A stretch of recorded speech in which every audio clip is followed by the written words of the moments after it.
Takashimasu! Bentornati ragazzi in questo nuovo episodio. Ancora con noi Daniela, e questa volta parleremo con Daniela. Era inevitabile, Daniela, prima o poi dovevamo parlarne, no? Di Kill Bill. Chi non conosce il famoso film di Quentin Tarantino, Kill Bill, perché parleremo di questo film? Perché nel film c'è la spada di Hattori Hanzo, un'arma mortale, che è poi l'arma della protagonista interpretata da Uma Thurman, Beatrix Kiddo, meglio conosciuta nel film come la sposa, e quest'arma viene usata per la sua vendetta. Chiamata anche la spada della sposa perché la storia nel film, una particolarità è che non rivela il nome di chi la impugna fino a una parte avanzata del film. Chiaramente ispirata alle spade dei samurai giapponesi, naturalmente. È una spada che ha appassionato naturalmente tantissimi fan, tantissimi cosplayer e tanti collezionisti, ma cercheremo di esplorare la storia e le caratteristiche della spada di Hattori Hanzo e cosa ha a che fare con la storica spada katana, e ne parliamo, come ho detto, con Daniela. Grazie per essere tornata, Daniela. Quindi lanciamo prima la sigla. Ne parleremo dopo la sigla. Dopo la sigla.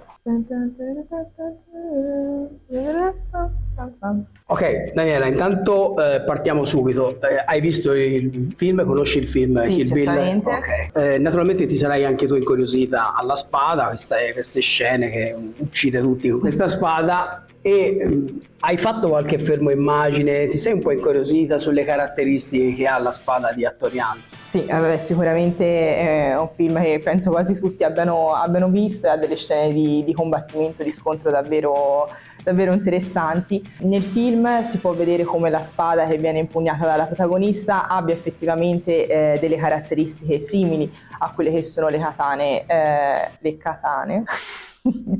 Poi prendono in giro. Le katane. Le katane. Sì, è vero. Nel film vediamo come la spada impugnata dalla protagonista abbia effettivamente delle caratteristiche simili a quelle delle katane giapponesi, però ci sono alcuni elementi distintivi che la rendono senza dubbio un esemplare particolare. Naturalmente nel film Uma Thurman si fa fabbricare, prende questa spada da questo leggendario spadaccino proprio perché deve avere un'arma, come si dice, praticamente invincibile, perché deve fare una vendetta non da poco. E quindi, come hai detto, ci sono alcuni elementi nel film che ci possono indicare che la spada ha delle particolari peculiarità, per esempio? Sì, allora già semplicemente visionandola, insomma, durante il film possiamo vedere che ci sono appunto degli elementi particolari.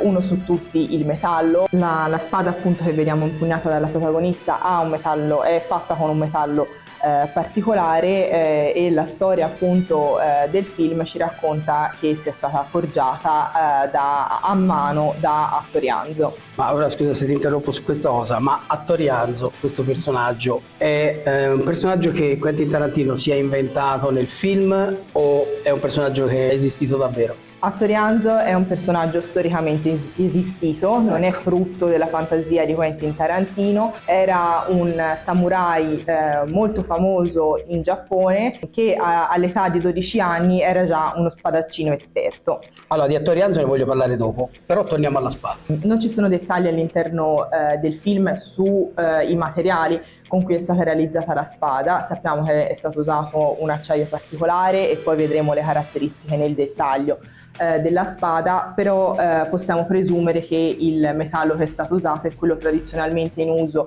da parte dei fabbri giapponesi, il tamagane. Questo naturalmente nella finzione, nella storia del film, perché nella realtà immaginiamo che sul set sia stata utilizzata una spada di scena, una spada chiaramente cinema e finzione, quindi il cinema è finzione, quindi la spada non poteva essere una katana forgiata e affilata per ragioni di sicurezza, per ovvie ragioni. Dopo il film comunque sono nate diverse riproduzioni e tuttora ce ne sono diverse. Allora ho provato a guardare, visto che si doveva parlare di questa cosa, ci sono davvero ancora, cioè se te digiti spada, Kill Bill, katana, Uma Thurman, cioè ne trovi tantissimi. Naturalmente per collezionisti. Ho trovato anche, scusami, ho trovato anche il kit completo, cioè il vestito con la tutina e la con gialla, la spada, le bellino. scarpe, cioè proprio il kit per vestirsi Da tutti i giorni. Da tutti i giorni, Da sì. tutti i giorni. Naturalmente sono delle riproduzioni che possono usare magari collezionisti cinematografici oppure cosplayer, ecco, non pensiamo di avere effettivamente in mano la spada di Hattorianzo, ecco. Anche se penso che sia possibile farsi customizzare una spada in tutto e per tutto simile a quella di Hattorianzo, una spada che ne rifletta sia le caratteristiche che vediamo nel film visivamente, ma che possa anche essere adatta per la pratica. Quindi devo dire che là fuori ci potrà essere Sì. un maestro, un appassionato che ha la famosa spada di Kill Bill mentre pratica lezioni. Ok, a proposito di questo, ne abbiamo già parlato anche in un altro video, quindi prendere una riproduzione di una spada del film di Kill Bill, però che caratteristiche deve avere per essere una spada sicura da poter impugnare e usare in allenamento? Allora, lo diciamo brevemente perché ne abbiamo già parlato in un video, recuperatelo, lo trovate qui sul canale, dove Daniela ci ha illustrato tutti i prezzi, le fasce di prezzo e cosa deve avere una spada per essere praticata in sicurezza. Però ripercorriamo velocemente questa cosa. Allora, innanzitutto deve essere una spada sicura e resistente, quindi per essere adatta alla pratica deve avere assolutamente queste caratteristiche. Per quanto riguarda la lama deve essere in acciaio di carbonio di alta E non acciaio inox, quello delle pentole, diciamo. Sì, di alta qualità, e deve avere sicuramente una buona tempra e resistenza. Deve essere temperata in argilla, e queste sono le caratteristiche base per poter dire di avere una spada di buona qualità che permetta di praticare in sicurezza. Al di là che sia la spada di Kill Bill o una spada normale. Ok, allora una maestra di spada, un insegnante, una che pratica come te, che effetto gli ha fatto vedere questa spada nel film rappresentata in questo modo? Allora, devo dire che Tarantino ha fatto un ottimo lavoro. Insomma, ti è piaciuto? Perché di solito lei sei molto critica invece, cioè a volte dico questo film ma insomma, No, in questo caso sarà veramente... la vendetta incredibile che compie per mano proprio di una spada che ti piace particolarmente questo tema. Molto belle quelle scene. Però ha fatto sicuramente un buon lavoro, perché la spada che vediamo nel film ha delle caratteristiche molto simili a quelle di una katana giapponese. È una spada curva a filo singolo, e una curiosità nel film che non è molto veritiera, però riguarda la capacità della lama di poter riflettere come una sorta di specchio. Tu ti riferisci alla scena quando lei è in guardia e, siccome è circondata, vede riflessi nella lama della spada anche gli aggressori che ha dietro. Sì, questo sicuramente è una caratteristica utile, ma ahimè non possiamo... Sì, però devo dire che è un po' appannato, ma effettivamente qualcosa si vede invece dietro. Ora, nella lama lì fa proprio l'effetto specchio, però non so se vedi. Sì, un po' sì. È vero? Sì. Quindi, qualcuno l'avrà usata. Quindi qualcuno l'avrà usata, quindi ci può stare, dai, ci può stare. Un'altra particolarità è che la lama presenta un'incisione che ricorda un po' la forma di un cane, e sembra che sia proprio la firma del fabbro Hattorianzo. Guardando le riprese possiamo dire che la lunghezza della lama si aggira tra i 65 e i 70 cm, proprio come una katana vera. La spada che vediamo nel film ha un montaggio tipico delle spade giapponesi, utilizzando i colori oro, nero e bianco. Un'altra particolarità che possiamo notare nel film è che l'impugnatura, o tsuka, ha pelle di razza bianca rivestita nera, e che ha un ornamento tipico delle katane, che prende il nome di menuki, sotto il rivestimento dell'elsa. Guardando i primi piani, te ti metti lì, non stai a guardare, hai guardato il film tipo 2 o 3 volte. La prima volta per guardare il film, le seconde 2 o 3 volte ti sei messo ogni stoppato ogni 5 secondi. Ho capito. Okay. Ha anche numerose decorazioni, come una foglia di acero dorato. Cioè io non l'ho viste queste cose, io non l'ho viste queste cose. Dovresti rivederlo. Lo devo rivedere e fare caso a quello che stai dicendo. Ma infatti stavo facendo un video anche per questa cosa, cioè chi è interessato e appassionato, ecco, andate a rivedervi queste scene con le parole di Daniela, mettete in pausa e controllate, perché Daniela si è accorta di tutte queste cose. La katana che vediamo nel film ovviamente si è ispirata in tutto e per tutto a quelle che sono le tradizionali e leggendarie spade dell'antico Giappone. Guardandolo non può non venire in mente anche il riferimento alle spade maledette Muramasa e Masamune, la spada condannata ad essere bagnata nel sangue. Questo naturalmente per la trama del film, parliamo naturalmente di fantasia, non abbiamo effettivamente in scena, come abbiamo già detto, una spada di questo tipo, non è questa la spada effettivamente impugnata dall'attrice. Quella che noi poi vediamo riprodotta è una spada che viene utilizzata essenzialmente da cosplayer o da collezionisti. Allora, però c'è questa cosa da dire, siccome Quentin Tarantino è abbastanza maniacale a volte in alcune cose, chiaramente durante i combattimenti ci sarà sicuramente stata una spada di scena, ma per le immagini in primo piano della spada stessa, o come quando dicevi appunto che Uma Thurman guarda riflessa nella spada e quindi ci sono delle inquadrature proprio sulla spada, non escluderei che in realtà almeno un modello funzionante, effettivo, il regista lo abbia creato per davvero per il film. Questo sarebbe interessante da scoprire. Sai qualcosa a riguardo? No, non lo sai, non si sa. No, ma sei scorretto però, questa era fatta a sorpresa. Certo, in ogni video ci dovrò mettere un momento dove... No, questo non lo so, però... Quindi, chiaramente, pensando che la spada di Hattori sia appunto una spada che esiste e che la sposa la stia impugnando per davvero, ci puoi dire qualcos'altro? Allora, la spada che viene utilizzata per la vendetta dalla protagonista è una spada resistente, estremamente affilata, molto pratica e funzionale, direi.